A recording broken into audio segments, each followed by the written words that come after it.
Assalamualaikum warahmatullahi wabarakatuh.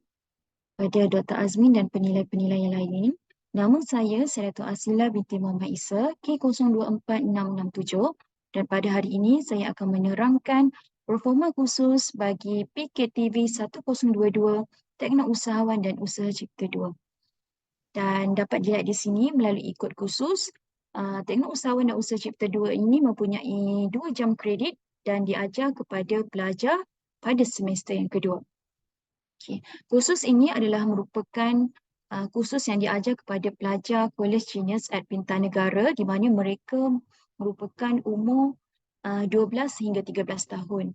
Jadi jika dapat dikongsikan sedikit sinopsis adalah bertujuan kursus ini untuk mengetengahkan inovasi dalam pembangunan produk atau perkhidmatan bagi mewujudkan peluang perniagaan kepada pelajar.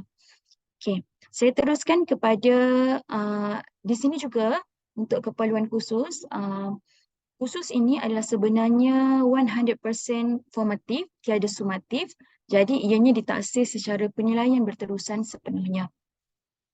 Rujukan. Okay, senarai hasil pembelajaran khusus terbahagi kepada 3 HPK. HPK yang pertama berkebolehan untuk mengukur idea perniagaan menggunakan decision matrix analysis, analisis SWOT dan kajian pasaran. HPK yang kedua, pelajar juga berupaya untuk berkebolehan untuk mencadangkan idea perniagaan menggunakan kemahiran bicara tuntas. Dan HPK yang ketiga, kita juga hendak mengukur keupayaan pelajar untuk menjelaskan kepentingan dan contoh sasaran pelanggan bagi idea perniagaan yang dipilih. Okay.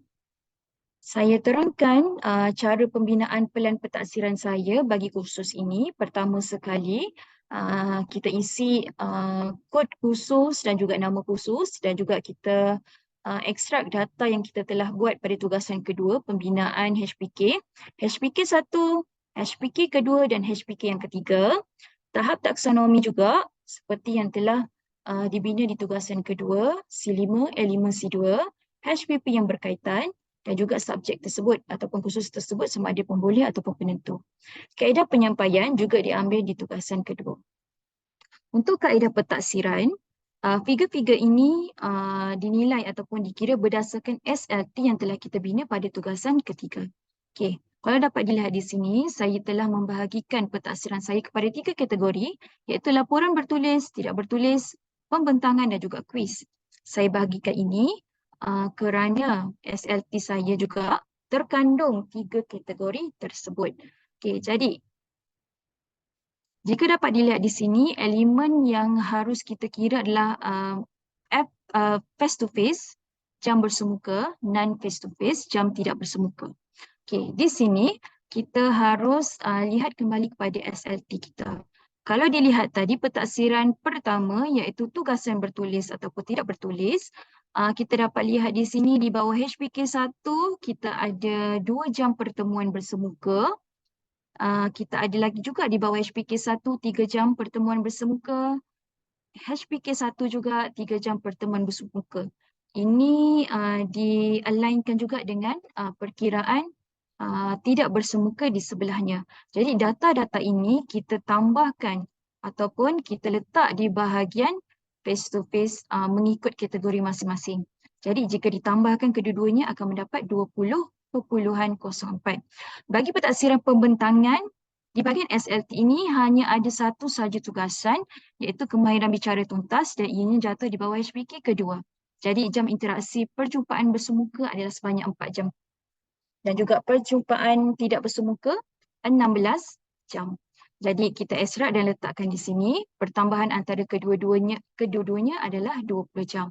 Untuk kuis, hanya ada satu tugasan juga saja di bawah sasaran pelanggan dan ini di bawah HPK yang ketiga. Kita bertemu selama 2 jam secara bersemuka dan juga di sini 6.7 secara tidak bersemuka. Kita tambahkan jumlah-jumlah tersebut di dalam jadual ini dan kita akan dapat 8.7. Apabila jumlah jam ini 20.04, 28.7 ini ditambahkan akan mendapat 48.74. Untuk mendapatkan peratus, kita perlu menggunakan formula iaitu jumlah jam dibahagi dengan jumlah total jam iaitu 20.04 dibahagi dengan 48.74 akan dapat 41.9. Ini juga kita lakukan untuk pentaksiran pembentangan dan juga kuis. Dan inilah hasilnya. Okay. Untuk bahagian peratus SLT, kita akan bundarkan sahaja daripada peratusan di bahagian yang telah kita kira tadi setiap satunya. Jadi kita akan dapat di sini untuk laporan 42%, pembentangan 41% dan juga kuis 17%. Jika ditambahkan kesemua ini akan mendapat hasil jumlah 100%. Jadi pentaksiran kita adalah secara 100% lah. Okay. Jadi maklumat yang kita dapat ini akan kita bawa ke bawah kaedah pentaksiran. Di sinilah kita akan membahagikan mereka mengikut HPK masing-masing. Jadi HPK 1 tadi, pentaksiran sepenuhnya adalah berdasarkan laporan. Jadi di sini 42 kita bawa naik ke atas. Sama juga dengan HPK kedua, ini hanya melibatkan pembentangan 41 dan juga kuis 17%, iaitu HPK yang ketiga.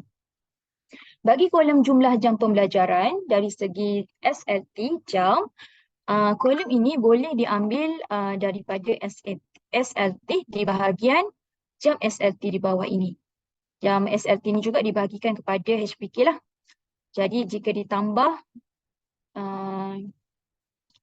di ruangan ini, ianya akan mendapat jumlah 80.2. Ini align dan samalah dengan apa yang telah kita bina di dalam tugasan ketiga kita. Okay. Jadi saya kira itu sahaja penerangan tentang bagaimana cara saya membina pelan pentaksiran di dalam proforma khusus saya. Jadi terima kasih Dr. Azmin untuk bimbingan yang diberikan. Saya Seratus Asila K024667. Terima kasih Doktor.